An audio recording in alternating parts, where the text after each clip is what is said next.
Lukas 22 ayat 14-20.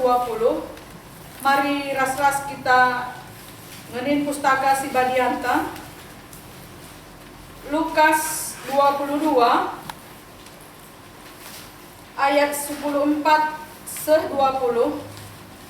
Temata persadanta ras Yesus rebahan kita megege. Mari si perdiatekan pustaka. Lakon persadaan si Badia. Kencaseh zaman kundul Yesus ras rasul-rasul nina Yesus mankala masikel kel aku ngerayakan Paskah raskam obe dengan aku ngenanami kini serang. Sabab lanai bo pagi kupan sehwari Paskah situ-tuhu ibas kini rajan di bata. Cenari ibuat Yesus calung itotoken na ngatakan bujur ruman di bata. Makanina man ajar-ajar na buat enda jenari bagi-bagikan ibas kam kerina sabab lanai bo pagi kuinem anggur enda genduari nari sengayak kerehen kini raja di bata. Kenca bagi ibuat na roti ertoto ia ngatakan bujur man di bata. Cepik-cepik na roti dan jenari iberikan naman rasul-rasul nina enda mo dagingku. Si berikan man gunadu bahanlah bagenda guna peringat-ingatan man ba. Bagi mepe kenca elah man iberikan Yesus calung nina arah calung endan di batar bahan padan si baru si isahkan alu darahku si mambur man gunadu. Sejenda bahan renungan ta menjual-jual membantah krina. Kita bersyukur pada malam hari ini boleh kita melaksanakan pekan penata layanan yang 7 hari, yang hari ke-7 kita laksanakan pada malam hari ini. Ini merupakan satu anugerah bagi kita karena Modramen membuat program di gereja kita setiap awal tahun dilaksanakan pekan penata layanan. Tujuannya apa? Supaya kita boleh bersama-sama seluruh umat GBKP menata layankan kehidupan pribadi kita, keluarga kita, pelayanan kita untuk dapat memuliakan Allah di dalam kehidupan kita. Penataan ini dimulai dari pribadi, keluarga, dan gereja, dan bidang profesi kita masing-masing. Dan tujuan ini boleh tercapai ketika kita taat dan setia melakukan firman Tuhan. Pada malam hari ini kita melihat bagaimana Yesus mempersiapkan dirinya untuk menghadapi kematian. Yesus mempersiapkan dirinya untuk menghadapi kematiannya. Karena Yesus tahu bahwa dia akan ditangkap, dibunuh, disalibkan, dan diserahkan kepada para penjahat dan para pendosa. Yesus merancangkan satu kegiatan untuk dapat dilaksanakan oleh murid-murid pada hari-hari yang akan datang. Ya. Jika kita melihat tadi di dalam pembacaan kita dikatakan bahwa di ayat 15, ope dengan aku ngenanami kini serang. Berarti Tuhan Yesus menata sesuatu rancangan untuk dapat apa yang harus dikerjakan oleh murid-murid nanti ketika Yesus akan tidak bersama murid-murid lagi. Ada masa, ada waktu Tuhan bersama-sama dengan murid. Di dalam kehidupan kita juga sebagai orang percaya ada waktu, ada masa di dalam kehidupan kita. Masa-masa yang kita jalani di dalam kehidupan kita di dunia ini tidak kekal. Apa yang dialami oleh saudara kita, orang tua kita, Bibi, Mama Jimmy, masanya sudah selesai. Berarti waktu itu sungguh berharga. Bagaimana kita mempergunakan waktu-waktu yang ada ini supaya kita boleh melakukan dan melaksanakan panggilan kita sebagai orang Kristen. Yesus melaksanakan panggilannya sebagai anak Allah yang diutus ke dunia ini untuk menyelamatkan dan membebaskan manusia dari dosa. Dan waktu saat kita melihat renungan ini adalah waktu-waktu yang terakhir ketika dia akan kembali ke surga. Marilah kita sebagai umat yang percaya melihat dan menata waktu-waktu dan masa-masa, setiap detik, setiap jam, setiap hari, setiap bulan, setiap tahun, masa-masa kehidupan kita, supaya kehidupan kita boleh tertata, supaya kehidupan kita boleh terancang. Apa yang kita kerjakan besok, seminggu, sebulan, setahun, 10 tahun, 20 tahun ke depan, dan apa yang kita kerjakan saat ini, itulah yang akan terrealisasi dalam 10-20 tahun ke depan. Apa kita sekarang, itu kita nanti 10-20 tahun ke depan. Seperti perjalanan pendidikan seorang mahasiswa, apa dia nanti ketika dia menyelesaikan kuliahnya, maka itulah dia nanti ketika dia keluar dari kampus yang dia ikuti. Jika dia serius tekun belajar, maka dia akan memperoleh bekal dan kemampuan dan pengetahuan ketika dia akan keluar dan melaksanakan tanggung jawab dan apa yang dia dapatkan, ilmu yang dia dapatkan ketika di kampus, itu yang akan mampu dia lakukan di luar. Jadi pengalaman kehidupan yang akan terjadi saat ini akan mempengaruhi kehidupan kita 5-10 tahun ke depan. Inilah yang dikerjakan oleh Tuhan Yesus. Dia berkata, "Opelna aku mengalami kinisran atiku kita bahan Paskah." Tradisi Paskah di kehidupan Yahudi adalah ini dilakukan di dalam perjanjian lama juga dilakukan.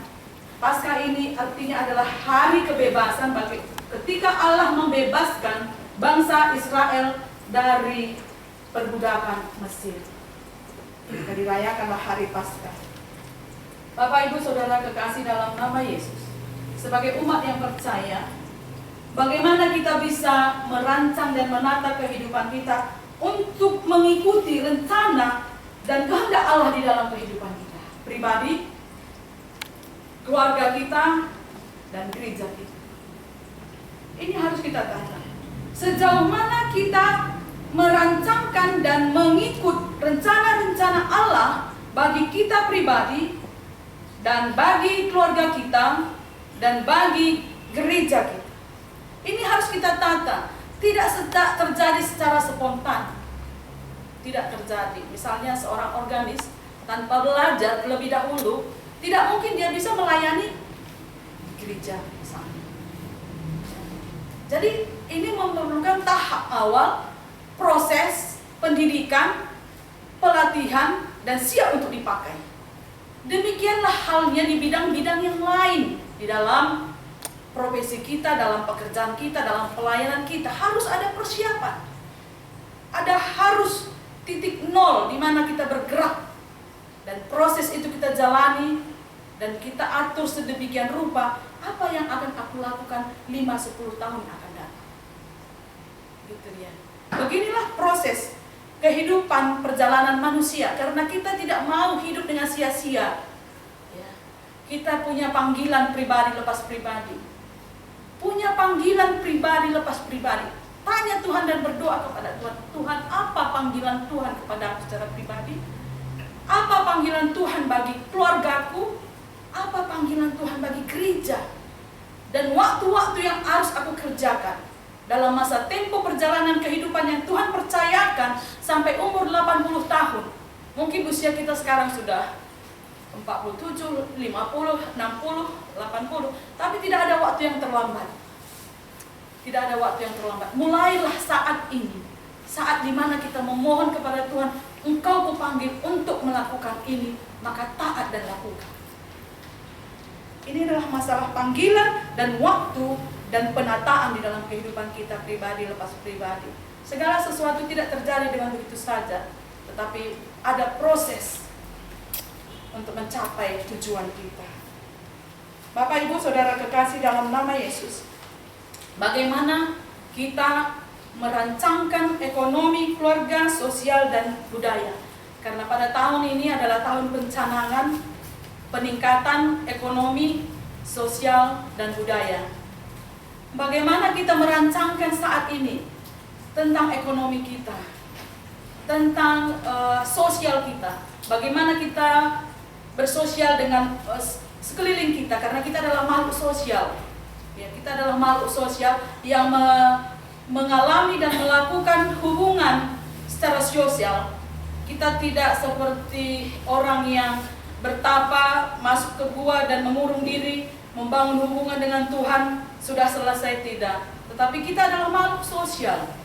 Bukti daripada kita memiliki hubungan yang baik dengan Tuhan dibuktikan dengan bagaimana kita membangun hubungan sosial kita di tengah-tengah keluarga, di tengah-tengah lingkungan, di tengah-tengah profesi kita, dan di seluruh kegiatan-kegiatan yang kita jalani dalam kehidupan kita sehari-hari. Ini teruji ketika kita membangun komunikasi dan hubungan sosial dengan orang-orang yang kita jumpai. Apakah yang dikatakan oleh tema umum kita, Kristus sing geluh ibas aku, lanai bo aku. Apakah terang Kristus itu sudah terpancar di dalam kehidupan kita secara pribadi? Ya, seperti saat ini mungkin ketika aku menatap Naras, kulihat wajahnya, Kristus ada dalam wajah Naras, dia tersenyum. Ya. Tapi bukti bahwa di dalam Naras ada Kristus apa? Tentu ada bukti-bukti yang aku rasakan dengan perhatiannya, dengan pengorbanannya, dengan kesabarannya. Itu baru terbukti. Tetapi ketika dia mengatakan bahwa Kristus ada di dalam aku, tetapi kesabaran, kepedulian, dan pengorbanannya tidak ada saya lihat ketika kami sebagai hubungan suami dan istri, saya mengatakan itu no. Dia juga begitu ketika dia menatap aku dan berdiri di sini. Apakah perkataan pertua itu, daharaku itu sesuai apa yang dikatakannya atau tidak? Apakah hanya sekedar lip service di sini berdiri tegak dan mengatakan kata-kata hikmat dan kata Tuhan, tapi realita yang dia rasakan sesuai dengan tidak apa yang saya katakan dengan apa yang dia rasakan sebagai suami, sebagai saya istri. Dan tidak gampang untuk berdiri di sini, terlebih-lebih di hadapan suami sendiri. Ya, tidak gampang. Ya, itulah usaha kita untuk membina hubungan dengan Tuhan secara pribadi, supaya kita boleh memancarkan terang kemuliaan Kristus di dalam kehidupan kita. Ketika Yesus mengumpulkan para murid dan melakukan perjamuan kudus, inilah tubuhku. Dia mengambil roti dan membagi-bagi, cepik-cepikna, dibagi-bagi nama murid-murid, inilah tubuhku. Dan dia juga mengambil anggur dan calung, kemudian minum bersama.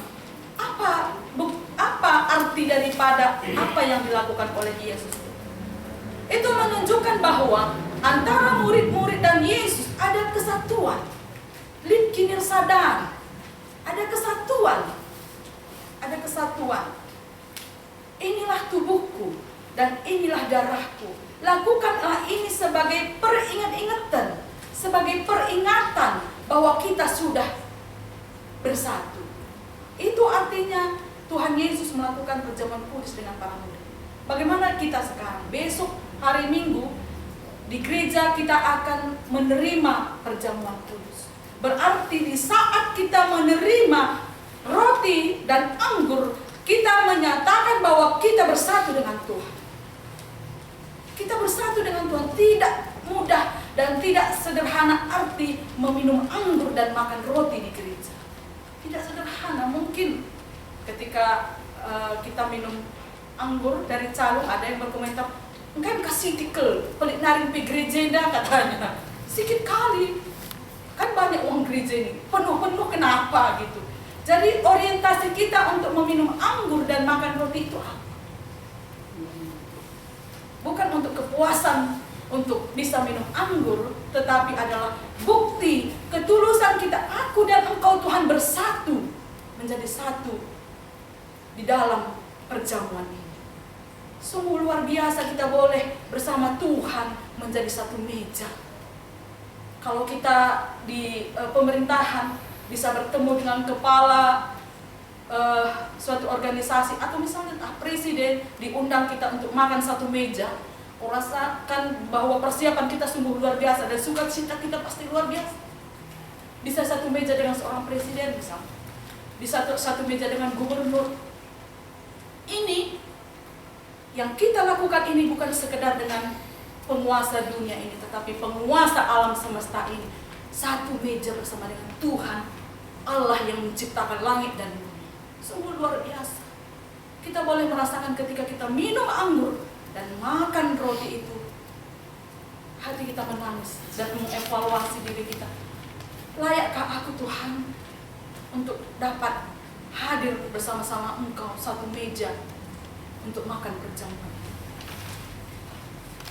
Tidak sekedar menikmati satu perjamuan yang luar biasa ketika kita bersama-sama. Sudah beberapa hari pekan penata layanan kita selalu melakukan perjamuan makan bersama. Saya melihat memang dari sisi positif ada keakraban di antara kita. Ada keakraban, ada sukacita, dan menanyakan besok menunya apa gitu ya. Seperti itu. Ada keakraban. Ada keakraban di antara kita.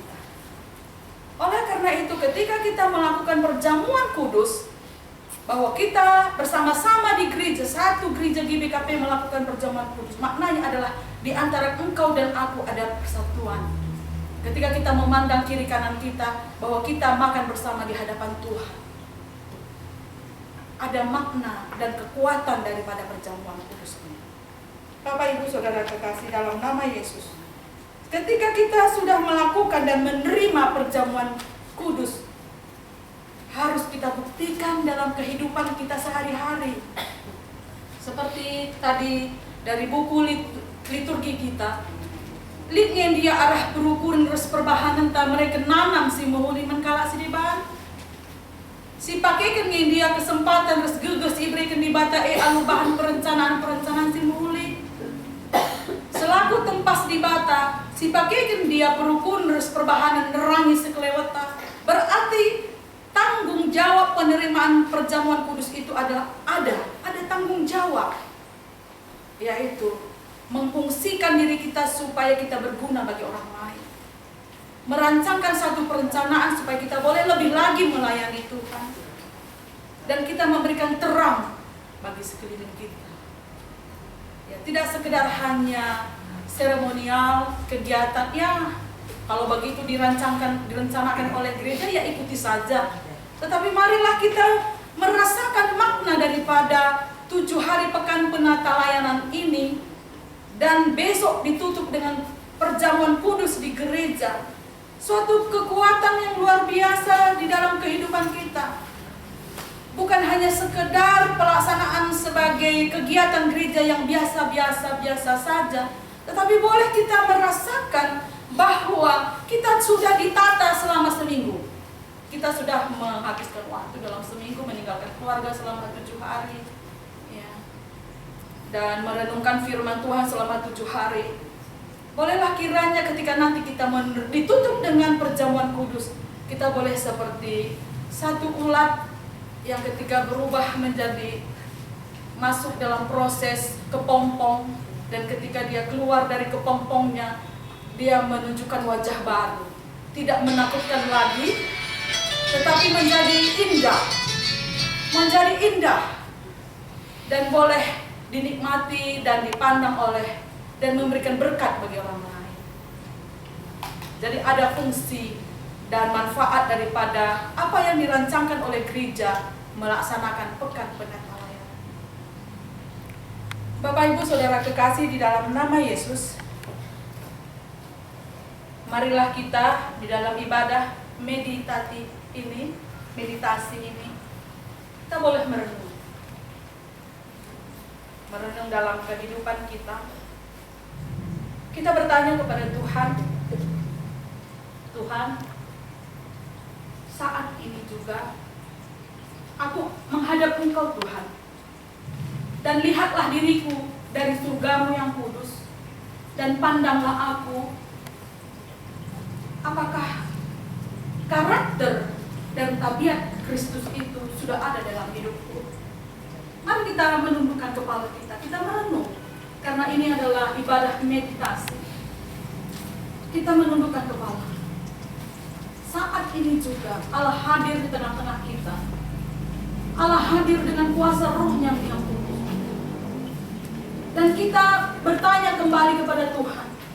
Tuhan, apakah saat ini, sebutkan nama kita. Aku, Aslinawati Tuhan, berdiri di hadapan. Sudahkah Engkau melihat? Engkau ada di dalam hatiku. Engkau ada di dalam perkataanku. Engkau ada dalam pikiranku. Dan Engkau ada dalam tindakanku. Dan Engkau ada dalam keputusan. Kita melihat kembali bahwa ketika Allah menciptakan manusia, marilah kita menciptakan manusia segambar dan serupa dengan kita. Ketika manusia jatuh ke dalam dosa, maka gambaran Allah sudah rusak di dalam manusia. Tetapi karena begitu besar kasih Allah akan dunia ini, maka Ia memberikan anaknya yang tunggal, supaya setiap orang yang percaya kepadanya tidak binasa, melainkan beroleh hidup yang kekal. Tidak hanya upah kekekalan itu kita peroleh, tidak hanya janji keselamatan itu kita peroleh, tetapi ada pembaharuan di dalam kehidupan kita. Karakter Kristus ada di dalam hidup kita. Integritas kita di dalam kehidupan kita sehari-hari. Di dalam fungsi kita sebagai muria, sebagai mamre, sebagai serai Tuhan, sebagai seorang profesional yang dipanggil Tuhan untuk bekerja di lapangan, di pemerintahan. Tanya kepada Tuhan. Tuhan, apakah diriku sudah menunjukkan gambarannya? Apakah gambaran dalam diriku sudah dipulihkan Tuhan atau belum? Gambaran siapa yang ada dalam diriku? Apakah gambaran dunia ini atau gambaran Tuhan? Bapak Ibu Saudara kekasih dalam nama Yesus, marilah kita merenungkan kembali makna daripada perjamuan kudus. Dalam persekutuan kita dengan Kristus, kita beroleh kuasa, kita beroleh kemampuan, kita beroleh kekuatan yang baru. Kekuatan apa yang kita peroleh dari Tuhan? Apakah kita sudah menerima kekuatan dari Tuhan atau belum? Kita boleh mengevaluasi diri kita. Kekuatan apa yang saya rasakan ketika saya berkomunikasi dengan Tuhan? Kekuatan dan kuasa apakah yang aku peroleh ketika aku bersatu dengan Tuhan, ketika aku berdoa kepada Tuhan, ketika aku menyembah Tuhan, ketika aku mengingat Tuhan dan memandang Tuhan di surganya yang kudus? Kekuatan dan kuasa apa yang berada dalam kehidupanku? Dan kelemahan-kelemahan apa yang sudah Tuhan ubahkan? Itu kita sendiri yang merasakan di dalam proses perjalanan kehidupan kita. Dan orang lain akan hanya merasakan dan melihat dari luarnya saja, tapi dari batin kita, hubungan kita dengan Tuhan. Kuasa apa yang sudah kita terima dari Tuhan ketika kita melawan dosa, ketika kita melawan keinginan daging kita, ketika kita akan melakukan satu kebaikan, ketika kita akan memfungsikan diri kita bagi orang lain, ketika kita menata layankan ekonomi berkat materi yang Tuhan percayakan, sejauh mana kita menata layankan berkat materi yang Tuhan percayakan dalam diri kita? Apakah hanya untuk mencari kesenangan pribadi kita atau keluarga kita? Sejauh mana kita menata layankan berkat materi yang Tuhan curahkan bagi kita? Oh ya Tuhan, ini kan milikku, kalau tidak aku bekerja ini tidak dapat. Soal belakangan nanti ya itu urusan Tuhan, bukan urusanku. Tapi kita ditantang pada malam hari ini supaya kita boleh mengevaluasi diri kita, sejauh mana kita memakai keuangan yang Tuhan percayakan kepada kita untuk boleh bekerja untuk kemuliaan Allah, sejauh mana kita memakaikan pengetahuan kita, hubungan sosial kita dan budaya kita. Dan diharapkan adalah budaya yang selama ini yang tidak sesuai dengan gambaran dan tempat di bata kita buang jauh-jauh. Tetapi dari hari ke hari boleh diubahkan seperti mencuci noda pakaian. Kalau tidak bisa dicuci dengan sabun telepon, dicuci dengan rinso. Kalau tidak bisa dicuci dengan rinso, dicuci dengan Biclean, seperti itu ya. Dengan kekuatan yang datangnya daripada Tuhan boleh, sehingga pakaian kita boleh bersih dan tidak bernoda dan indah dan boleh terang kembali. Inilah kehidupan kita dan pakaian kita. Bapak Ibu Saudara kekasih dalam nama Yesus, inilah malam terakhir pekan penata layanan kita.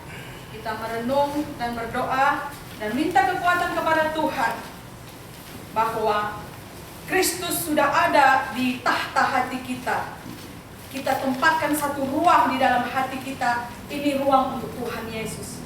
Supaya ketika aku berjalan di dalam perjalanan kehidupanku, Dia boleh mengarahkan aku dan memimpin aku dan menolong aku. Dan ketika aku berkata-kata, Dia membuka mulutku dengan hikmat. Dan ketika aku berjalan, Dia menuntun jalanku. Dan ketika aku memandang, Dia memakai mataku untuk melihat dengan cara Kristus memandang orang lain, memandang dunia ini. Dan ketika aku mengambil keputusan, hikmat daripada Tuhan, kebijakan yang daripada Tuhan akan memenuhi kita, sehingga apa yang dikatakan bahwa biarlah terang Kristus bercahaya di dalam kehidupan kita, dan kemuliaan Kristus semakin nyata di dalam kehidupan kita, dalam keluarga kita dan gereja kita. Amin.